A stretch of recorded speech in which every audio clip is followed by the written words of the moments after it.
The galaxy was afraid. Every living being, from the smallest trader to the mightiest emperor, knew about the apex beasts. These creatures came from a planet called Kepler 442b, a world so dangerous that nothing else could survive there. The beasts were 15 feet tall with black shell-like skin that could stop any weapon. Their claws were as sharp as razors, and their teeth could bite through metal. Commander Jake Morrison sat in his office on Earth, reading the latest reports. 3 entire alien races had been wiped out by these monsters. The Zephyrians had the best weapons in the galaxy, but the beasts killed them all in just a few weeks. The Valdorians could control energy with their minds, but even they couldn't stop the creatures. The Nexus Collective were machines made of steel and circuits, yet the beasts tore them apart like paper. Jake's hands shook as he read the numbers. Billions of beings were dead. Entire star systems were empty now, with only the bones of cities left behind. The beasts moved from world to world like a plague, eating everything in their path. Captain Lisa Hayes knocked on his door and walked in. Her face was pale and worried. She carried a data pad with more bad news. "Sir, we just got word from Frontier Station Alpha," she said. "The beasts have broken through the barriers." Jake felt his stomach drop. For decades, the galactic community had built special walls in space to keep the apex beasts trapped on their home world. These barriers used technology from dozens of different races, the best defenses anyone could create. If the beasts had broken through, nowhere was safe anymore. How? Many got out? Jake asked. "We don't know yet. The station went dark 3 hours ago. The last message said they could see hundreds of them heading toward the outer colonies." Jake stood up and walked to the window. Outside, he could see the lights of Earth cities. People were going about their normal lives, not knowing that death was coming for them. The apex beasts could survive in space without suits or ships. They just jumped from world to world, bringing terror with them. Dr. Alex Carter had been studying the beasts for years. He worked at the research station and had never seen the creatures in person, but he knew more about them than anyone else. His reports painted a picture of perfect killers. The beasts were faster than anything else alive. They could run at speeds that made them look like black blurs. Their senses were so sharp they could smell fear from miles away. What made them truly terrifying was how smart they were. These weren't just wild animals. They could plan attacks, set traps, and work together like a military unit. They seemed to understand technology and could break through defenses that should have been impossible to crack. The worst part was how they hunted. The beasts didn't just kill for food. They seemed to enjoy the fear they caused. They would circle their prey for hours, letting the terror build before they struck. Survivors from the few attacks that anyone had lived through all told the same story. The beasts would appear suddenly, moving like shadows. They would let 1 or 2 people see them, then disappear. The fear would spread through the group like wildfire. Only then would they attack. Jake remembered the video footage from the Zephyrian home world. The recording showed a family hiding in their basement. They thought they were safe behind thick metal doors. Then the lights went out. In the darkness, they could hear scratching sounds from above. The beasts were on the roof, slowly tearing through the building. The family's screams echoed through the recording until everything went silent. News of the barrier breach spread across the galaxy in hours. The Galactic Council called an emergency meeting. Representatives from every surviving race gathered on the neutral world of Centauri Prime. Jake watched the meeting through a live feed from Earth. The council chamber was filled with beings of all shapes and sizes. Some looked like humans, others were completely alien. All of them were afraid. The Altarian delegate, a tall blue-skinned being with 4 arms, spoke first. "My people have ships ready to evacuate our worlds," he said. his voice shaking. "We cannot fight these monsters. No one can." Other delegates agreed. The Caraxian ambassador, whose people were known for their warrior culture, admitted defeat before the battle even began. "We have studied every engagement with the apex beasts. Not one has ended in victory. They adapt to every weapon, every strategy. They are unstoppable." The head of the council, an ancient being called the Facilitator, tried to keep order. But panic was spreading through the chamber. Representatives were calling for mass evacuation of the outer rim worlds. Some wanted to abandon entire sectors of the galaxy. "We have no choice," said the vegan delegate. "We must retreat to the galactic core and build new barriers.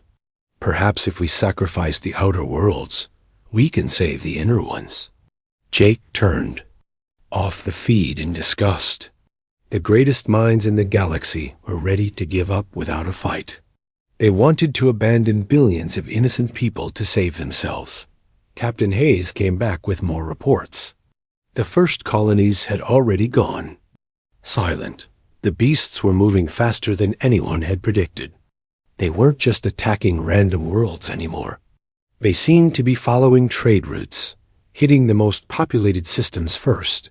"Sir," Hayes said quietly, "the Council is recommending that Earth begin evacuation procedures. They think the beasts will reach our sector within 6 months." Jake looked at the reports again. Every military engagement had ended the same way. Complete annihilation. The beasts left no survivors, no witnesses, no hope. They were the perfect predators in a galaxy full of prey, but Jake had spent his whole life in the military. He had fought in wars against pirates and rebels. He had seen impossible situations before. The difference was that humans had something most other races seemed to lack. They had stubbornness. They had the ability to keep fighting, even when logic said they should surrender. "Hayes," he said, "I want you to put together a file on everything. We know about these beasts. Every report, every video, every piece of data we have. Sir, are you planning to fight them?" Jake looked at her seriously. "I don't know yet, but I'm not ready to run away without understanding what we're up against. There has to be something we're missing. Nothing is truly unstoppable." Outside his window, the sun was setting over Earth. Soon, those same skies might be filled with the shadows of the apex beasts. But Jake Morrison was not ready to surrender his world without a fight. Somewhere in all that data, there had to be an answer. There had to be a way to stop the unstoppable. While the galaxy prepared to run away, Earth's leaders were having a different kind of meeting. General Paul Davis sat at the head of a long table in the Pentagon. Around him were Earth's best military minds, scientists, and advisors. The reports from the outer colonies were getting worse by the hour. "The Kepler system is completely dark," said Colonel Amy Peterson, reading from her tablet. "That's 12 billion people gone in 3 days. The beasts are moving faster than we thought." Possible. General Davis looked tired. He had been awake for 36 hours, trying to find a solution that didn't exist. Every strategy they came up with had already been tried by other races. Every weapon they had was weaker than what the Zephyrians had used. What about the nuclear option? Asked Dr. Susan Mitchell, Earth's top animal expert. "If we can't fight them directly, maybe we can deny them territory." "We considered that," Davis replied. "But the beasts can survive in space.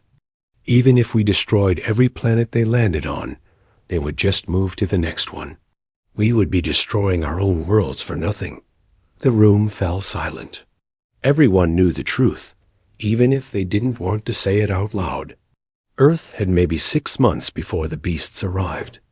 The human race was looking at extinction, and there was nothing they could do to stop it. That's when Danny Brooks walked into the room. He wasn't supposed to be there. He was just a wildlife photographer who had been documenting dangerous animals for the past 15 years. He had no military training, No advanced degrees, no special weapons. He was just a regular guy from Montana who happened to be very good at not getting killed by predators. "Excuse me," he said politely to the guard at the door. "I have an appointment with General Davis." The guard checked his list and looked confused.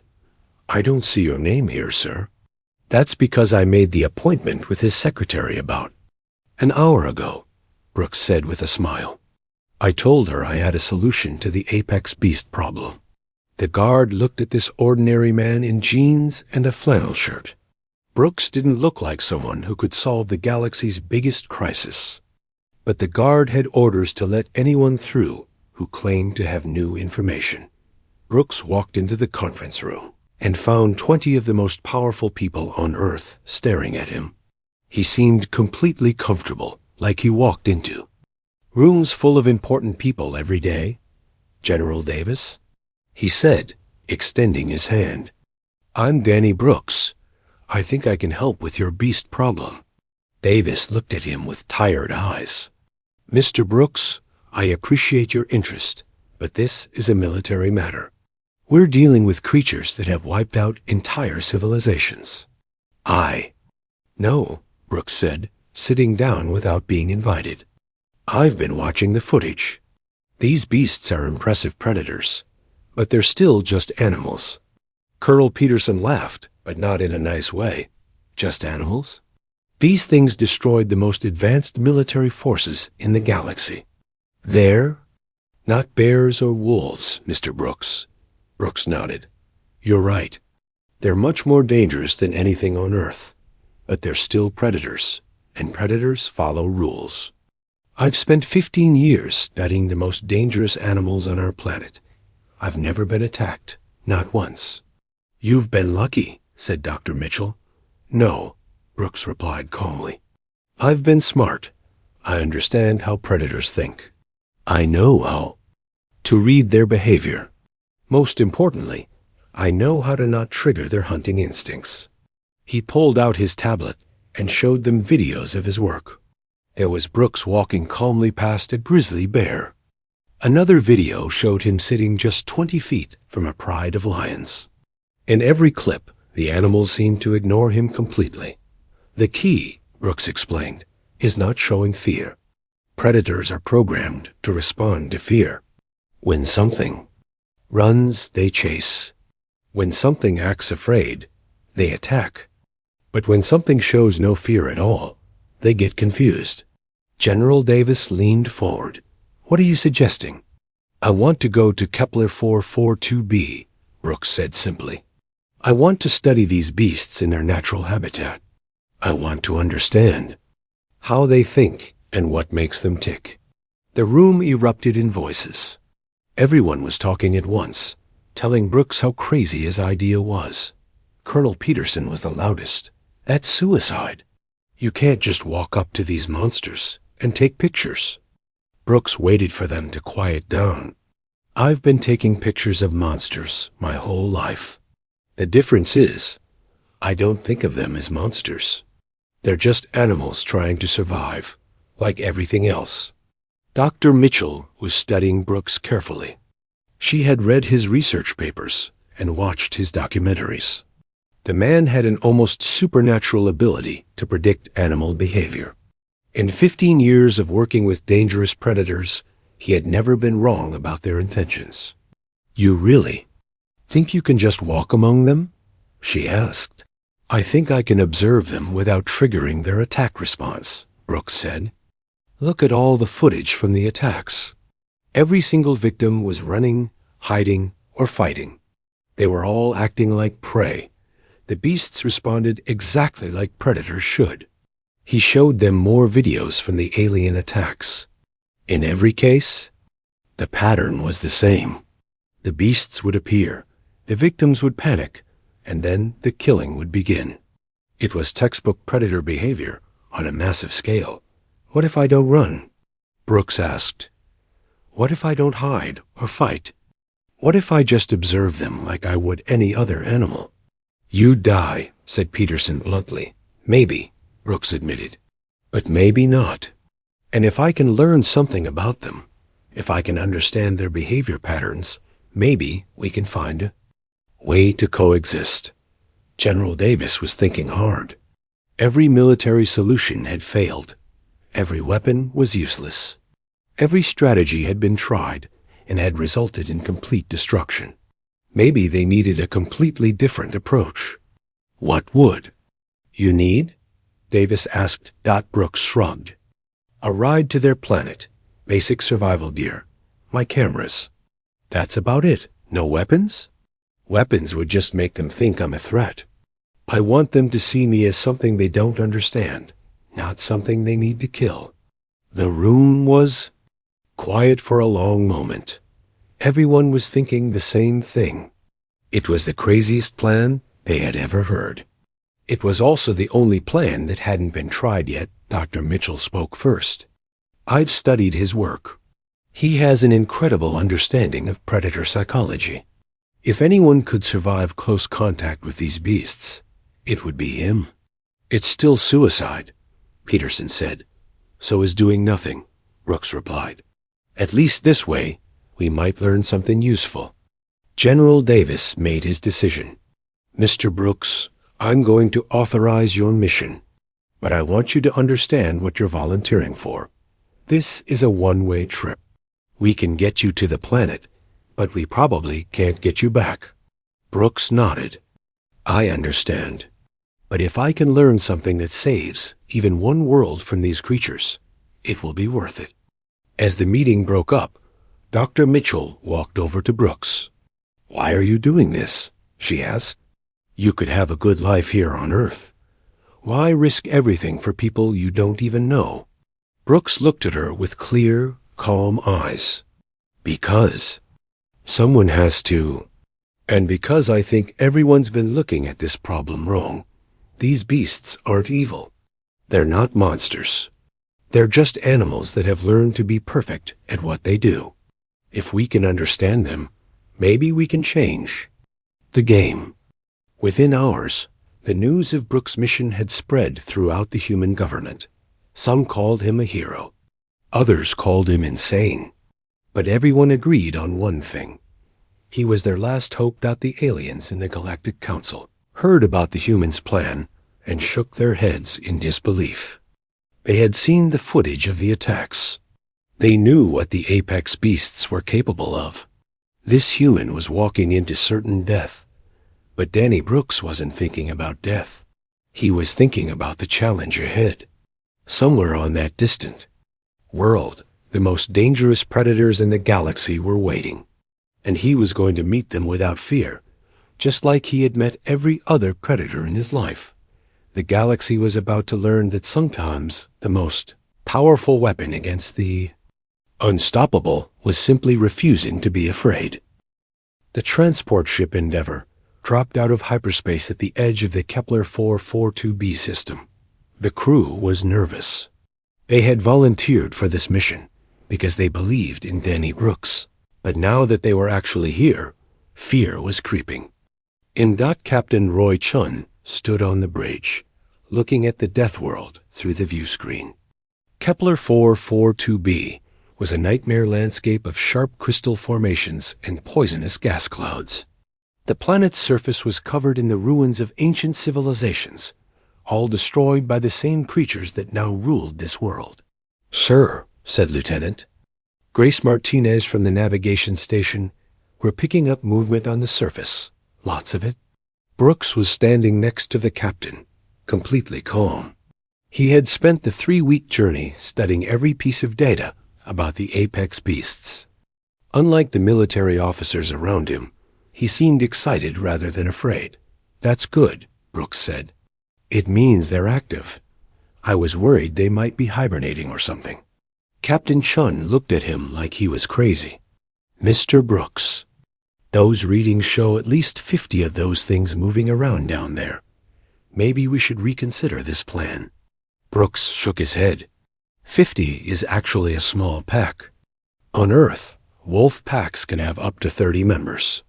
These beasts are bigger, so they probably need more territory per individual.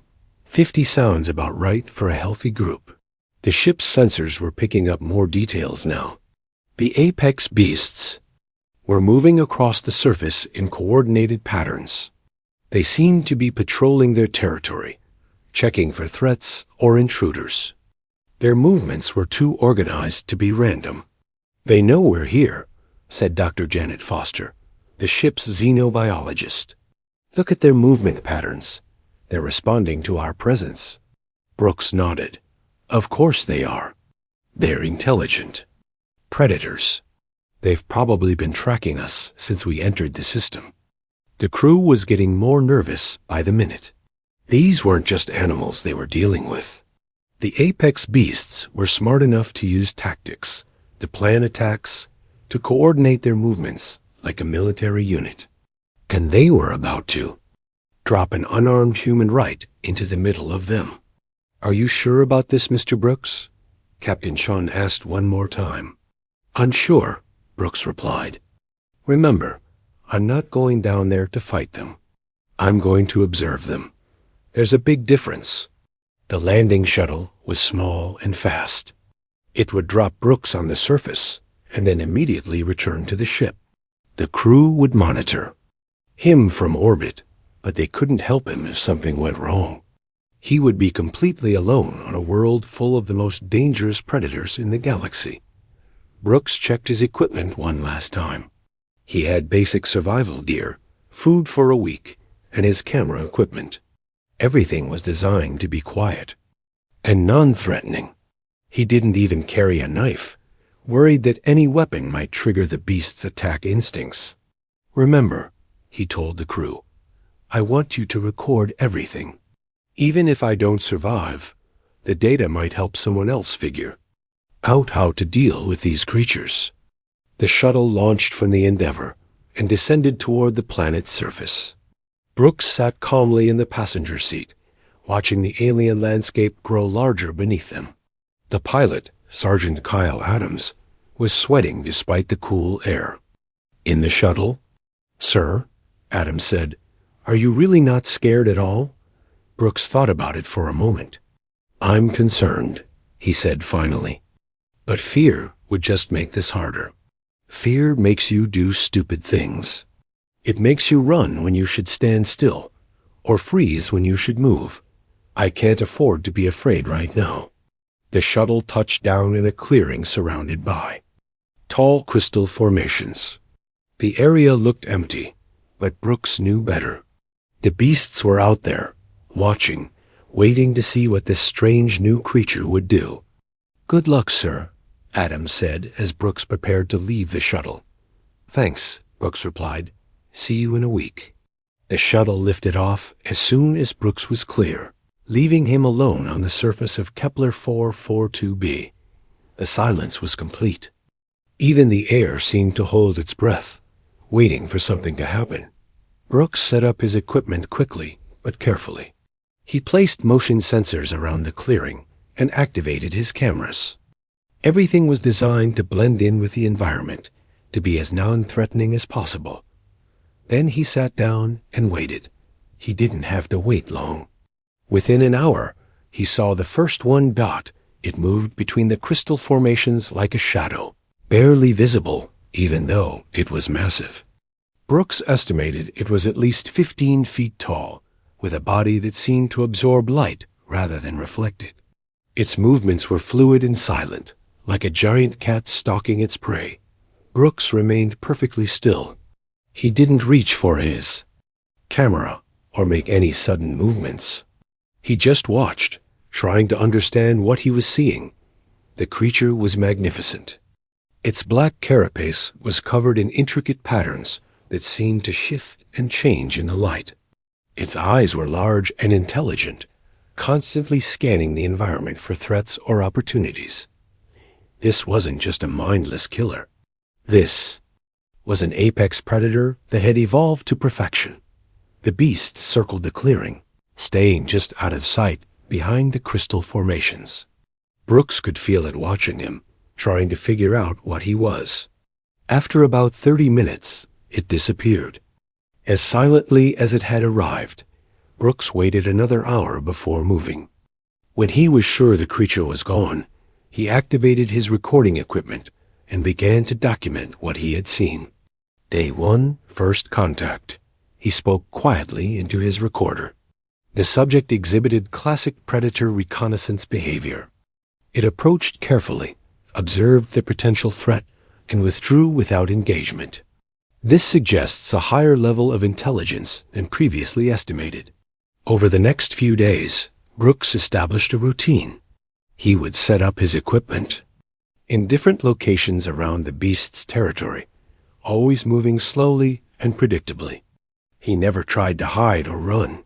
He just went about his business like he belonged there. The beasts began to show themselves more often. Brooks counted at least 12 different individuals, each with unique markings and behaviors. They were clearly a pack with complex social relationships and hierarchies. The alpha male was enormous, easily 20 feet tall. Brooks called him Titan. The creature was obviously the leader of the pack, and the others deferred to him. But he was also curious about the strange human who had invaded his territory. On the third day, something amazing happened. Titan approached Brooks' campsite and sat down about 50 feet away. The two of them stared at each other for over an hour, neither moving, neither showing aggression. Brooks was fascinated. This was behavior that had never been recorded before. The apex beasts were known for their immediate and violent response to intruders. But Titan was just sitting there, watching, thinking. "He's trying to figure me out," Brooks whispered into his recorder. "I'm not acting like prey, so he doesn't know how to respond." This is incredible. As the days passed, the beasts became more comfortable with Brooks' presence. They would move through his camp area without attacking, sometimes coming within just a few feet of him.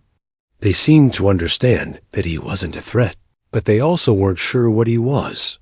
Brooks began to notice patterns in their behavior. They were highly social creatures with complex communication systems. They used a combination of vocalizations, body language, and even scent markers to coordinate their activities. They hunted together, shared food, and protected each other from danger. Most importantly, they were showing him respect. Not the kind of respect given to a superior, but the kind given to another intelligent being. They were treating him like an equal, something that had never happened with any other species. On the 7th day, Brooks made a discovery that changed everything. He was watching the pack interact when he noticed something strange. The beasts weren't just communicating with each other. They were communicating with something else, something far away. Their vocalizations had a pattern that suggested they were part of a larger network. These weren't just individual predators. They were connected to others of their kind across the galaxy, sharing information and coordinating their actions. Brooks realized that his presence here wasn't just affecting this one pack. Through their connection, he was influencing the behavior of apex beasts everywhere. The attacks across the galaxy had slowed because this pack was sending signals that not all intelligent life was a threat. He was literally changing the course of galactic history, one careful observation at a time. The beasts weren't unstoppable monsters. They were intelligent beings who had been trapped in a cycle of violence by the fear reactions of their prey. As Brooks prepared his final transmission to Earth, he knew that everything was about to change. The galaxy was about to learn that sometimes the most powerful weapon against the unstoppable was simply refusing to be afraid. But first, he had to survive long enough to share what he had learned. Brooks had been on Kepler 442b for 2 weeks now, and everything had changed. The apex beasts no longer saw him as an intruder. They had accepted him as part of their territory, something that had never happened before with any other species. Titan, the massive alpha male, had become almost protective of Brooks. The great beast would follow him at a distance during his daily observations, making sure no other dangers threatened the strange human who showed no fear. Brooks was documenting behavior that scientists had never seen before. The beasts were social creatures with complex relationships. They mourned their dead, celebrated successful hunts, and took care of their young with surprising gentleness. They weren't the mindless killers that everyone believed them to be. Personal. Log A14. Brooks spoke into his recorder while sitting near a crystal formation. The pack has fully accepted my presence. I've observed maternal behavior, play behavior, and even what appears to be art. They carve patterns into the crystal formations that serve no practical purpose. This suggests abstract thinking and aesthetic appreciation. 50 feet away, a young apex beast was practicing hunting techniques on a piece of crystal. The creature was only about 8 feet tall, barely more than a juvenile. It pounced and rolled, honing skills that would one day make it a perfect predator. Brooks watched the young one with fascination. All the reports had focused on the adult. Beasts and their capacity for destruction. No one had ever considered that they might have families, that they might play and learn like any other intelligent species. The breakthrough came when Brooks noticed something strange about the packs. Communication patterns. The beasts would gather in a circle and make low, rumbling sounds that seemed to carry for miles. Other packs would respond from distant parts of the planet, creating a network of sound that covered the entire world. But it was more than just communication. Brooks realized that the beasts were sharing experiences through these sessions. When one pack learned something new, the information would spread to all the others. They had a form of collective consciousness that allowed them to function as a single, galaxy-wide organism. This explained how they had been so successful against other species. When one pack learned how to defeat a particular weapon or tactic, all the other packs would know about it instantly. They weren't just individual predators. They were part of a massive, intelligent network. More importantly, Brooks realized that his peaceful interaction with this pack was being shared with apex beasts throughout the galaxy. His presence here was literally changing their perception of intelligent life everywhere. That the proof came from Captain Chun on the Endeavor. The ship's communication array was picking up reports from across the galaxy. The apex beast attacks had almost completely stopped. The creatures were still present on the worlds they had invaded, but they were no longer actively hunting. Mr. Brooks, Chun's voice crackled through the comm unit. We're getting reports from the Outer Rim. The beasts have withdrawn from populated areas. They're not attacking anymore. What did you do down there? Brooks looked at Titan, who was resting nearby. The massive creature's eyes were closed, but Brooks knew he was listening to every word. I think I showed them that we're not all the same, Brooks replied. Every species they've encountered has responded with fear and violence. I'm the first one to approach them with curiosity instead of hostility. Over the following days, Brooks began to piece together the true story of the apex beasts. Through careful observation and the strange trust he had built with the pack, he learned that they weren't originally from this world. The beasts had been refugees, fleeing the destruction of their home planet millions of years ago. They had landed on Kepler 442b, a world so hostile that it had forced them to evolve into perfect predators just to survive. The aggression that made them so terrifying was actually trauma response, passed down through countless generations.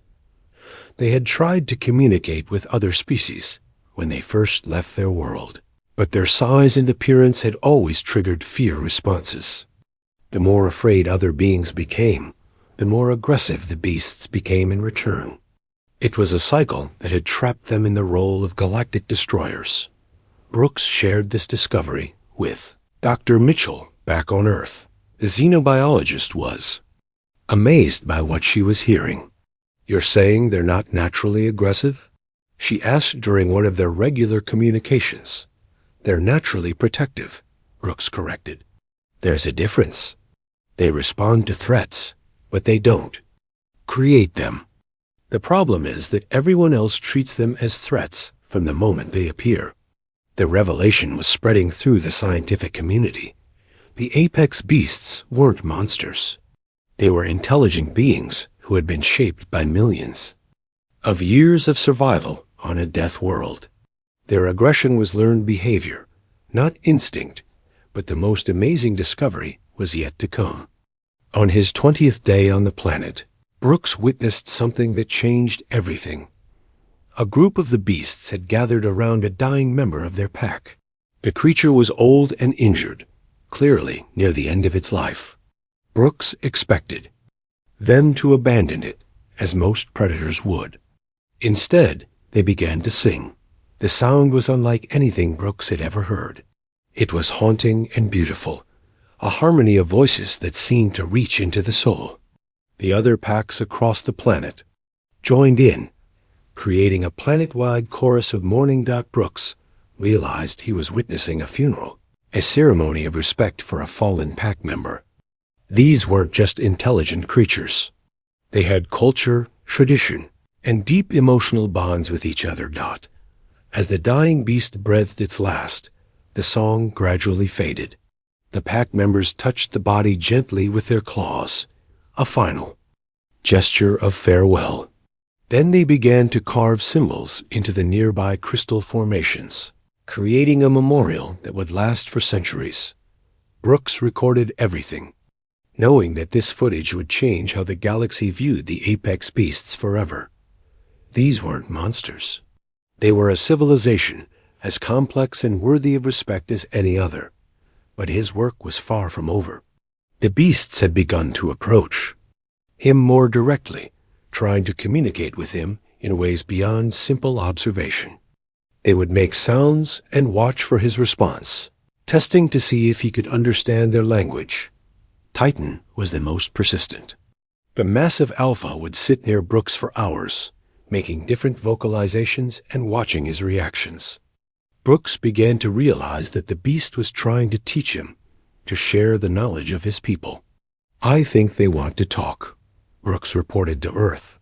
"Not just coexist, but actually communicate. They've been trying to make contact with other species for millions of years, but everyone was too afraid to listen." The implications were staggering.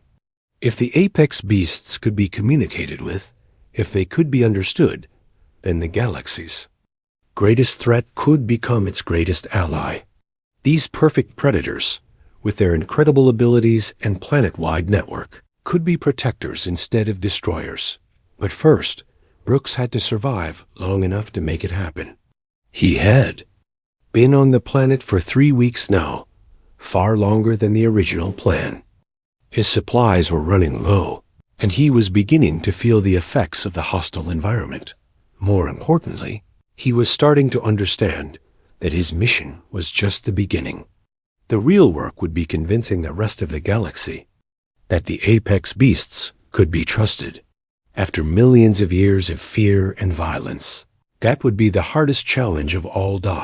As Brooks prepared for another day of observation and learning, he looked at Titan and the other beasts who had become his unlikely companions.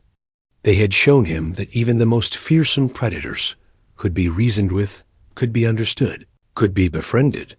Now he had to find a way to share that knowledge with a galaxy that had been running in terror from these creatures for far too long. The hardest part of his mission was just beginning. Brooks had been on Kepler 442b for a month when the impossible happened. Titan began to speak, not in words that Brooks could understand, but in a pattern of sounds that clearly had meaning.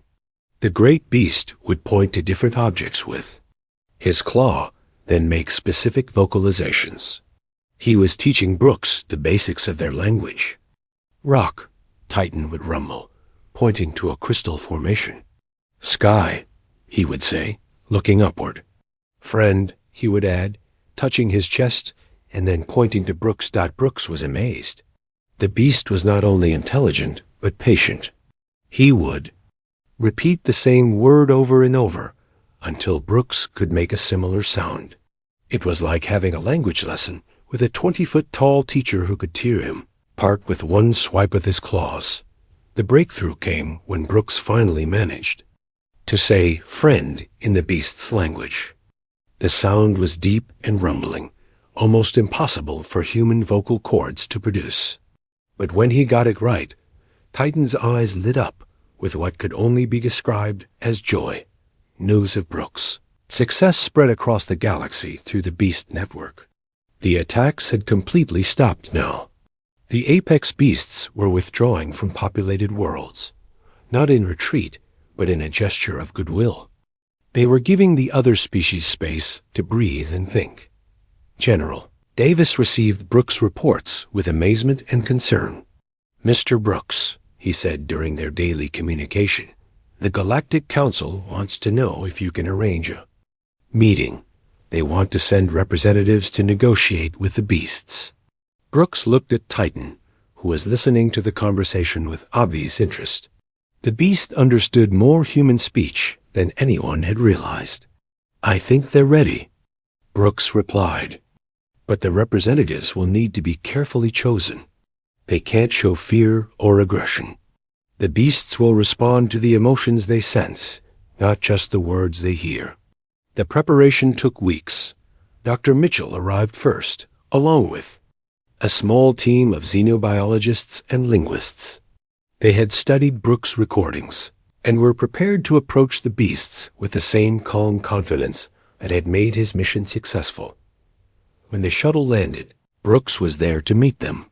He looked different after a month on the alien world. His clothes were worn, and his skin was darkened by the strange sunlight, but his eyes were bright with excitement. "Welcome to Kepler 442b, he said with a grin. "I have some friends I'd like you to meet." Dr. Mitchell stepped off the shuttle and immediately saw them. A dozen apex beasts were gathered around the landing area, watching the new arrivals with curious eyes. Any other species would have run screaming, but the human team stood their ground. "Remember," Brooks said quietly, "no sudden movements, no signs of fear. They're just as nervous about meeting you as you are about meeting them." Titan approached. Slowly, his massive form casting a shadow over the group. Dr. Mitchell felt her heart racing but forced herself to remain calm. This was the moment that would determine the future of the galaxy.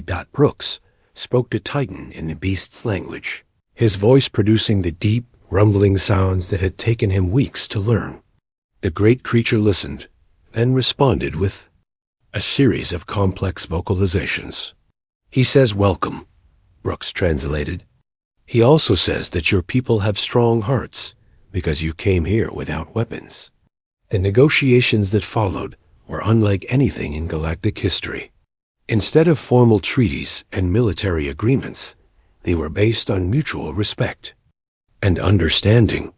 The beasts shared their history, their culture, and their pain through a combination of spoken language and shared emotional experiences. Dr. Mitchell learned that the apex beasts had been trying to communicate with other species for millions of years.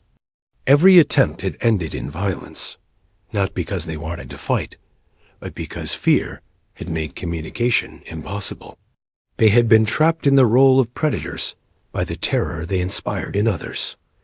The most shocking revelation came when the beasts revealed their true nature. They weren't just predators, they were guardians. On their original home world, they had protected the smaller, weaker species from cosmic threats.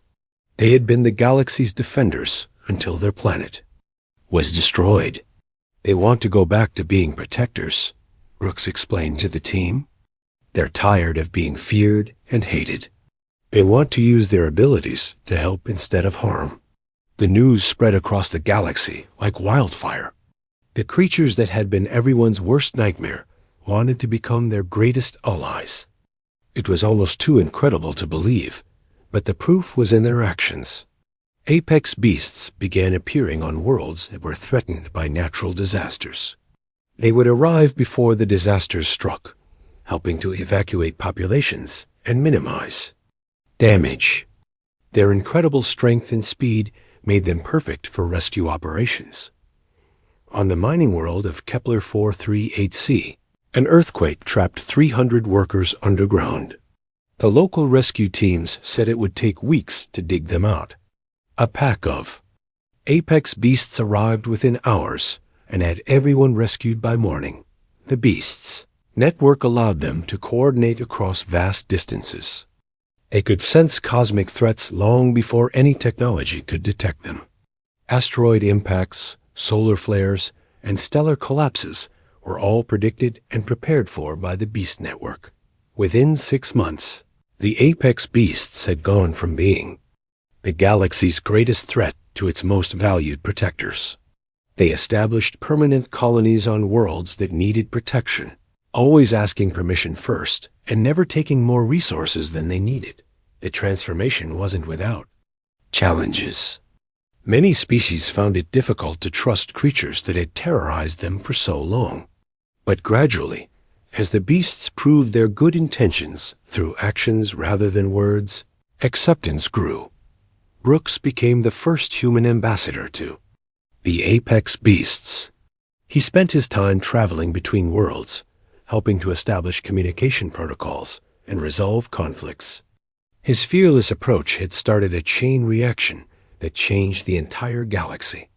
The Galactic Council, which had been preparing for mass evacuation just a year earlier, now worked closely with the Beast Network to coordinate defense against external threats. The galaxy had gained protectors who were literally unstoppable when motivated by the desire to help rather than harm. On Earth, Brooks became a legend. Children learned about the man who walked among monsters and found friends instead of enemies. His story became a symbol of humanity's greatest strength, the ability to approach the unknown with curiosity rather than fear. But Brooks himself preferred to think of it differently. He had simply applied the same principles he had used with Earth's predators to the galaxy's greatest predators. Understanding was always more powerful than fear. Communication was always better than conflict. Years later, when asked about his greatest achievement, Brooks would smile and point to the sky. Up there, among the stars, former enemies had become friends. The unstoppable had become the protectors. And it had all started with one man who refused to be afraid. The apex beasts were still unstoppable, but now they were unstoppable in their dedication to protecting the galaxy they had once terrorized. They had found their true purpose, and the galaxy had found its greatest guardians. Brooks' mission had succeeded beyond anyone's wildest dreams. He had proven that even the most fearsome predators could be understood, could be reasoned with, and could be befriended. All it took was the courage to approach them without fear, and the wisdom to see past the surface to the intelligence beneath Doc. The galaxy was safer now, protected by creatures that had once been its greatest threat. And it all started with one human who walked in unafraid when everyone else was running away in terror. The apex beasts were unstoppable, but sometimes unstoppable was exactly what the galaxy needed.